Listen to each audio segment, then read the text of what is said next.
Hi Sagittarius! Ako ay si Abby at isa akong intuitive reader. So gagawin natin ang inyong monthly reading sa buwan ng September 2023. Bago ang lahat, humihingi ako ng paumanhin kung hindi tayo nakagawa ng reading nung I think August, no? Kasi guys, nasa medication ako ngayon. And we will see kung kailangan kasi akong i-surgery. So please pray for me.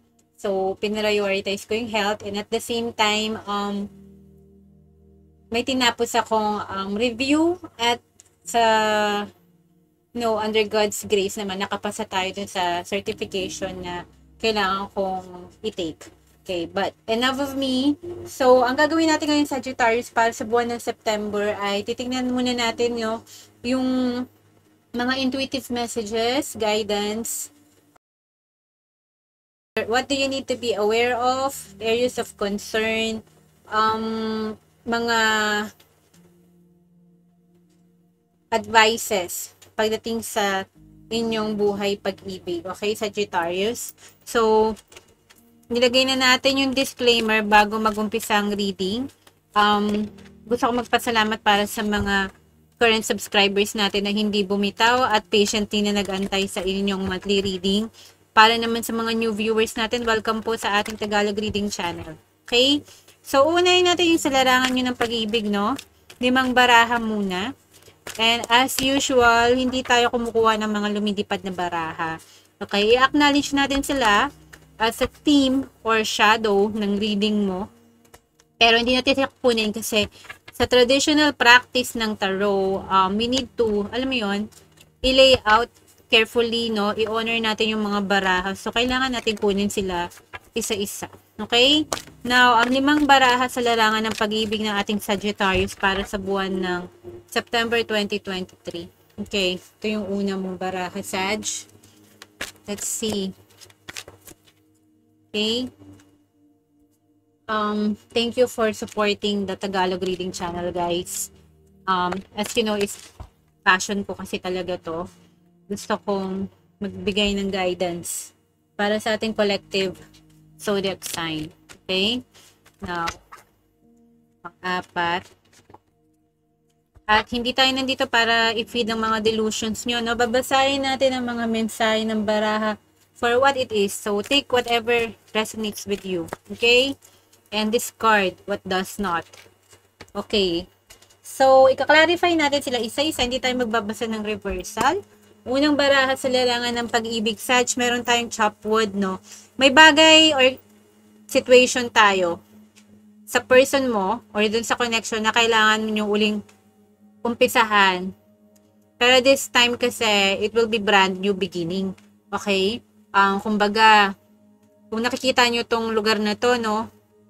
May broom, may pail of water, so nililinis. So, clean slate. At wala pang laman. It's empty. So, feeling ko fresh start to. Okay? Small beginnings din sa buhay pag-ibig mo. Okay? And take it slowly. Basic step. Yung magiging approach natin dito. Hindi to mag-umpisa into something big. Okay? But eventually, pwede tong ma-develop or mag-grow. Okay? Eventually, kasi pag bago pa lang yung bahay, no, lilinisin natin bago nating lamanan ng ng mga gamit at ng pupunuan natin ng pag-ibig, ng pagmamahalan, ng care, 'di ba? At yung household situation, ganoon naman lahat. Kaya yung second card for you, Sag, ang sabi, merong the fates. So, yung connection na to may involve na timing, no? Okay?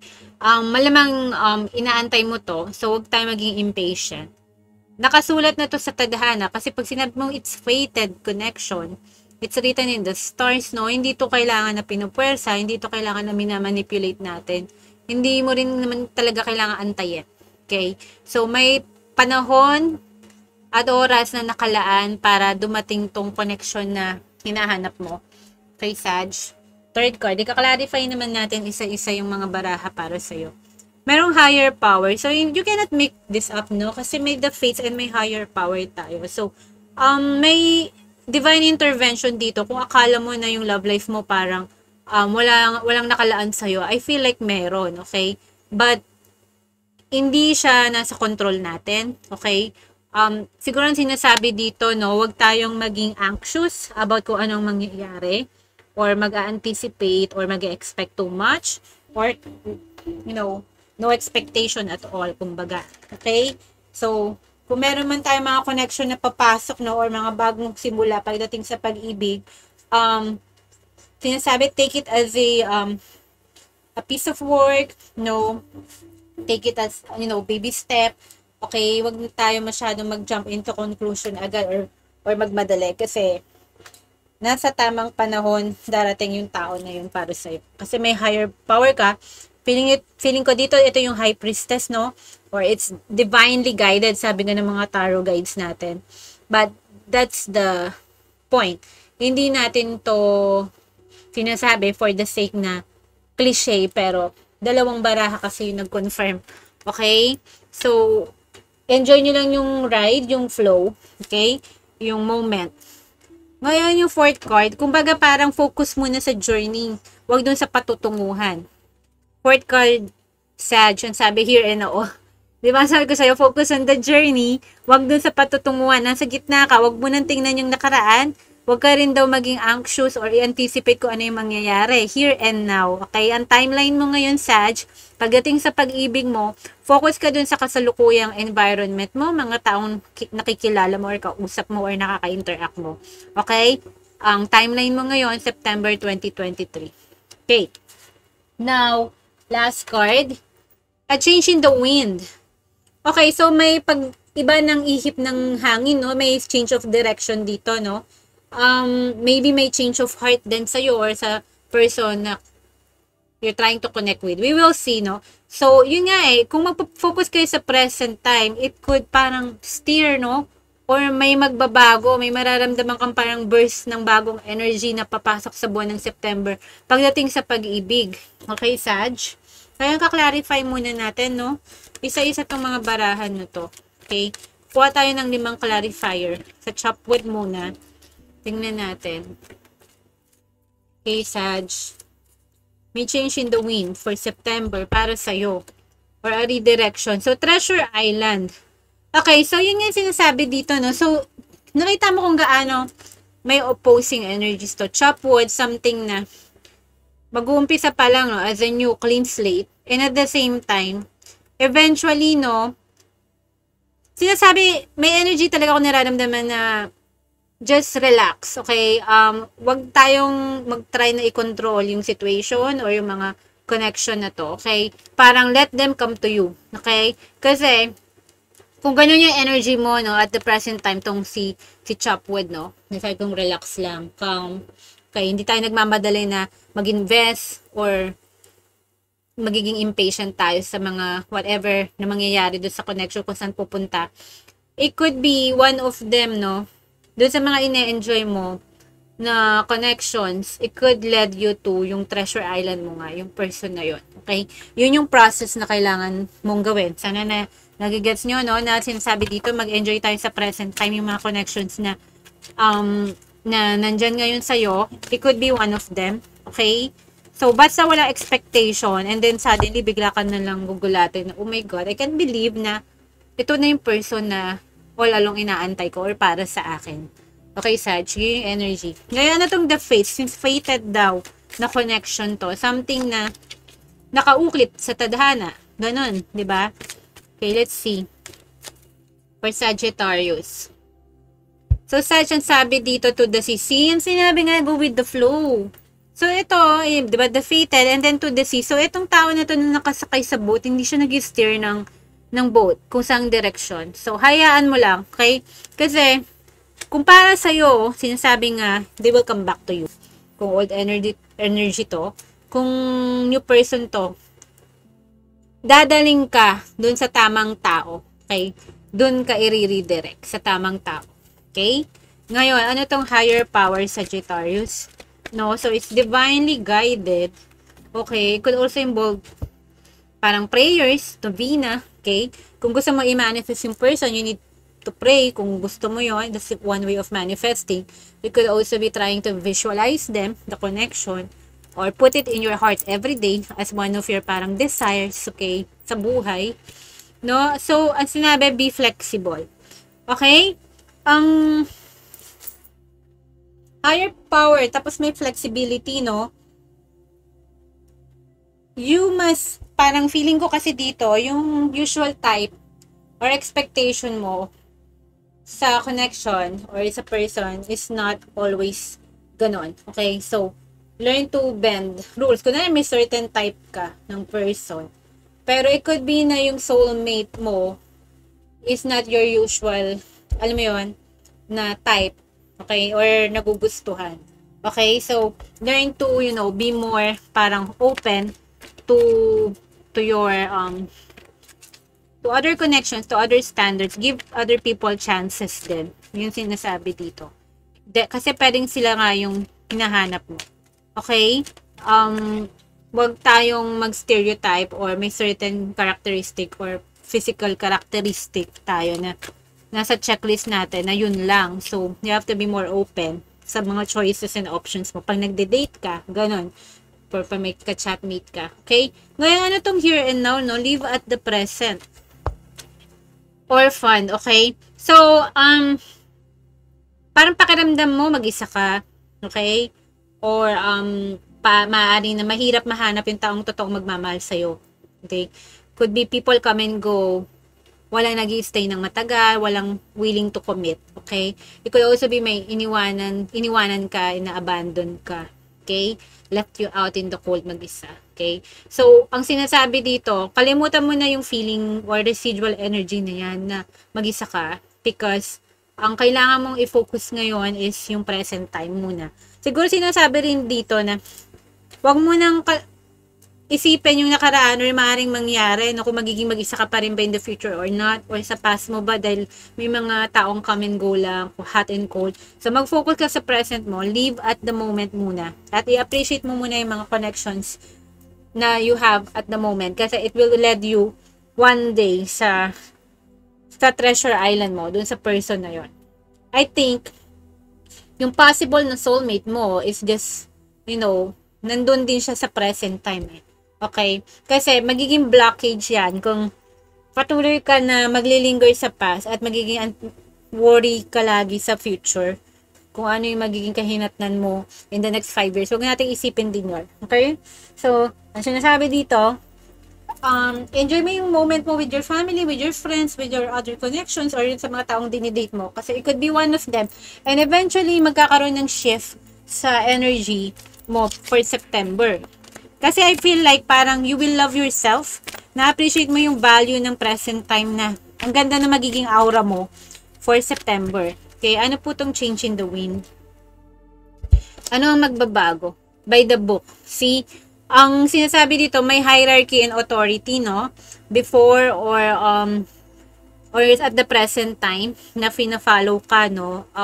Kaya meron ka ditong flexibility rin, no? Huwag tayong masyadong rigid or go with the process or what it should be. Yung mga, maybe ikaw or yung other person mo or yung mga people you're dating or connecting with, they go by the book na try to explore other avenues then, like go on dating apps. Okay? While yung traditional dating.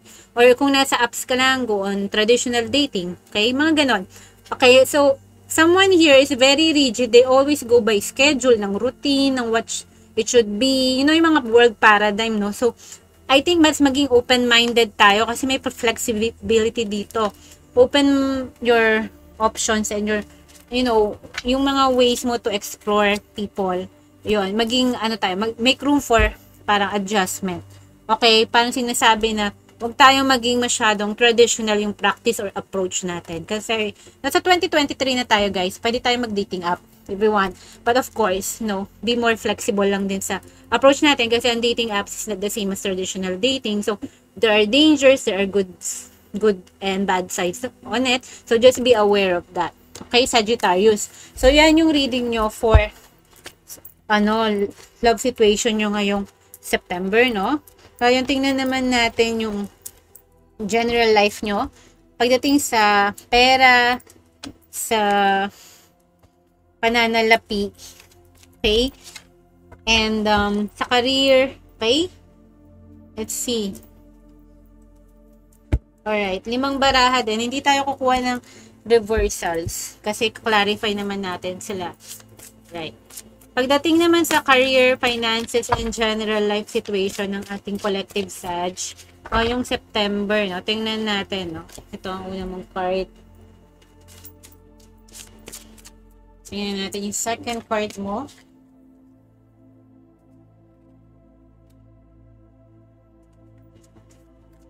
Sagittarius Collective. General life reading na to. Fourth card.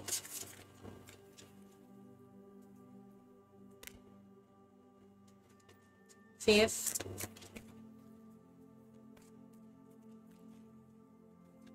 Okay. Clarify natin isa-isa yan. Buksan natin ang una mong baraha. Sagittarius, meron kang The Magician, Inner Skills. Okay. Itong buwan ng September, it's a perfect time na mag-manifest ka, Sagittarius. Sa money at sa job mo. Security. And sa general life mo, kung nag-aim ka ng stability and security, okay, this is a perfect time, even sa love mo, na mag-manifest ka. How do you manifest? You can search also online. You can pray, you can petitions sa novena, and then you can also parang do some rituals, whatever yung belief system mo, try to manifest. It could also be through your thoughts. Fill it with positivity lang. Positive thoughts na, by December, I will have this, parang ganun, no? Visualize mo kung ano yung gusto mong i-manifest. Okay? So, yun. Now, second card, Eight of Pentacles practice, no? So, may inaaral ka dito, may pinagpapaguran tayo. Okay? O sinasabi rin na itong September mo maaaring maging busy ka kasi masyado kang focus sa maybe sa pagpapag-grow ng money mo sa trabaho mo rin, baka busy ka, marami kang ginagawa, no? So, parang yung hands mo all over the place, or you are generally all over the place, no? Parang jack of all trades ka, marami kang ginagawa. Okay? Yun yung magiging busy ka kasi Pentacles to, guys, is about money and career. Alright, September mo. So, just brace yourself of that, no? Marami kang inaaral at ina-explore. Now, third, Five of Pentacles, poverty. So, may kakaroon tayo ng medyo masishake up yung finances, guys. Or you feel like parang yung resources mo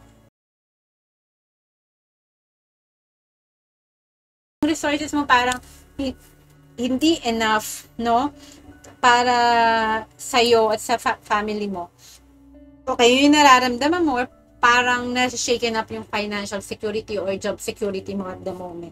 Yun. So, could also be may fear ka na yung mga resources mo is not enough. It could also be just an energy red. Nararamdaman mo na yung mga pinagpapaguran mo ngayon, yung Eight of Pentacles na to, nag-work hard ka, no? Pero parang hindi nakakompensate yung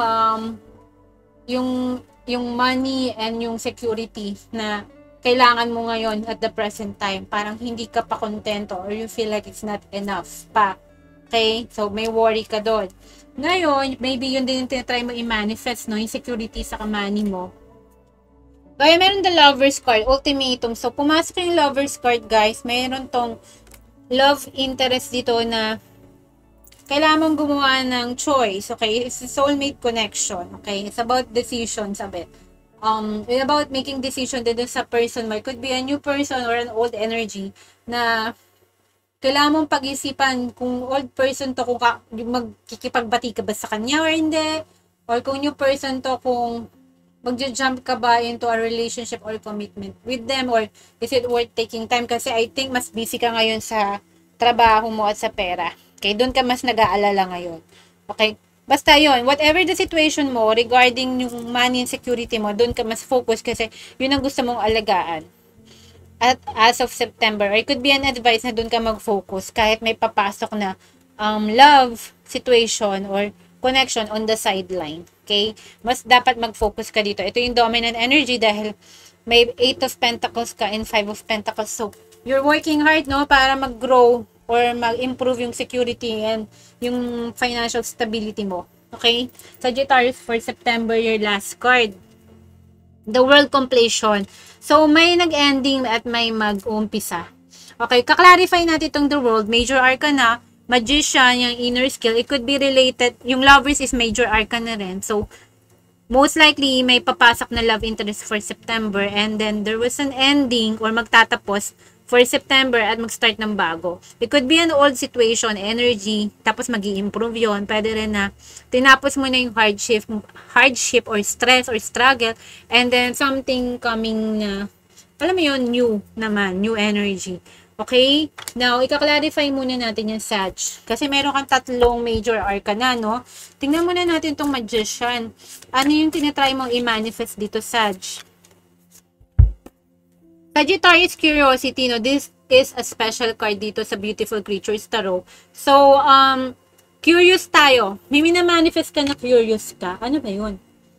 Or it could be na may tinatry kang i-manifest dito na in-investigate mo or chine-check mo lagi online. Okay, nagre-research, or it could be a person or a situation din na parang chine-check mo. Okay, connection. It could also be sa trabaho na nagtatry ka mag-manifest ng bagong trabaho or bagong career. Or even sa pera, no, may inaaral ka, curious ka paano mapapalago. Yun yung tinatry mo i-manifest dito. Dahil curious ka. Whatever it is, alam mo yon. Sa sarili mo, okay? Kasi iba-iba tayo ng gustong i-manifest.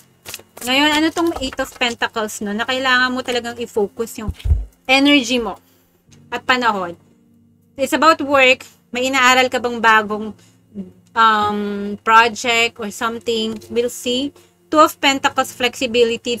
So you could be parang yung working on one or many things, okay?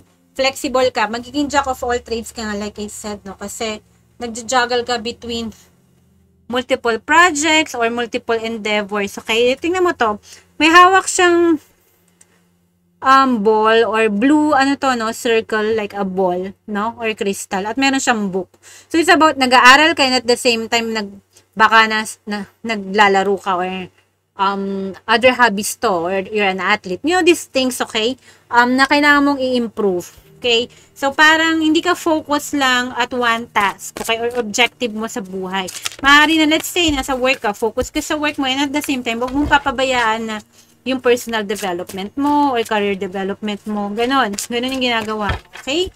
Nagja-juggle ka dyan. And kinakain ito yung oras at panahon mo. Doon ka nag-focus. Okay? At yan, something to do with making parang yung pera mo na mag-grow. Kasi itong 5 of Pentacles, medyo make problema, no? May struggle, no? Sa material resources. That's why, nandiyan ang 8 of Pentacles sa itong 2 of Pentacles mo. Ngayon, pwede rin itong side hustle. Marami kang ginajuggle ng mga trabaho at one day, okay?